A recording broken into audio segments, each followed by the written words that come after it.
Skills Fund are here. Joining us to tell us more about this is Dudu Masoek, the General Manager, the Human Capital at Transnet Engineering. Dudu, welcome to Morning Live. Good to have you. Thank you. It's great to be here. It's an exciting day. Yeah, it is an exciting day. It's nice to actually see the workings of this facility and how it actually does. I mean, tell us a little bit more about it. This is one of about 18 campuses that the School of Engineering in TE has. And throughout the country, in all the provinces, we have these facilities where we train apprentices, young men and women, in a variety of skills and trades, electrician and mechanical and diesel electrical fitter, etc. So that when they come out, after a period of 3 years, they have a skill that enhances their employability as well as their ability to establish their own businesses.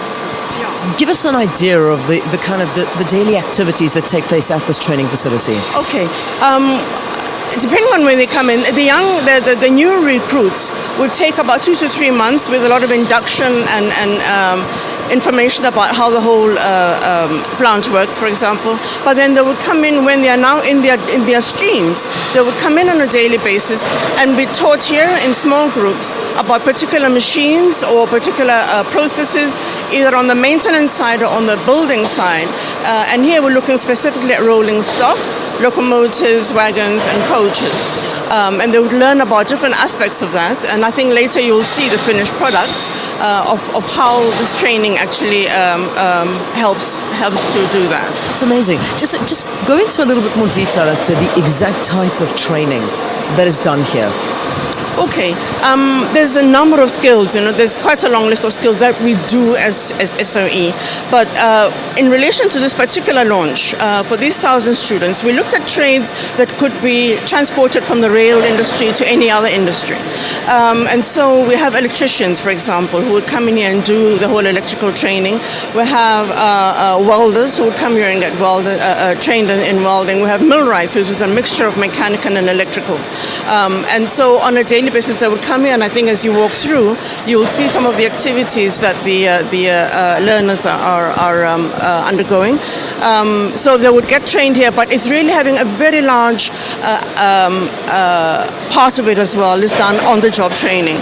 So there's training that they're done here, there's classroom training, and then there's a large part of it which would happen actually on the job, where they're working side by side with the artisans on the job. It's fantastic. So it's really hands-on, practical experience that they're getting. How are these students chosen?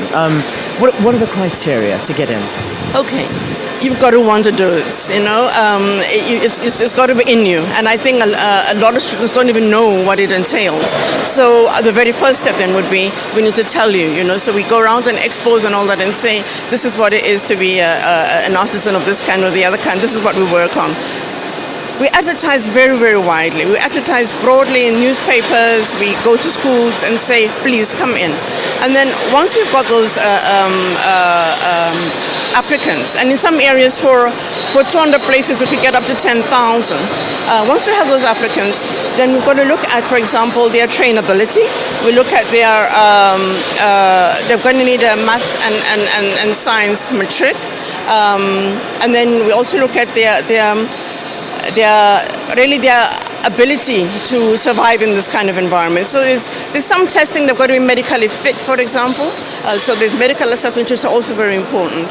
So we do all of that, and once you pass through all of that, then you can come on board. That's amazing. I mean, it's rigorous. So I mean, you don't just accept anybody. But now my big question, because I'm looking around here, and obviously I'm sensitive to looking at the females versus the males, because that's, we need to get more and more female faces into skills like this that predominantly you would see young guys wanting to come and do, as opposed to females.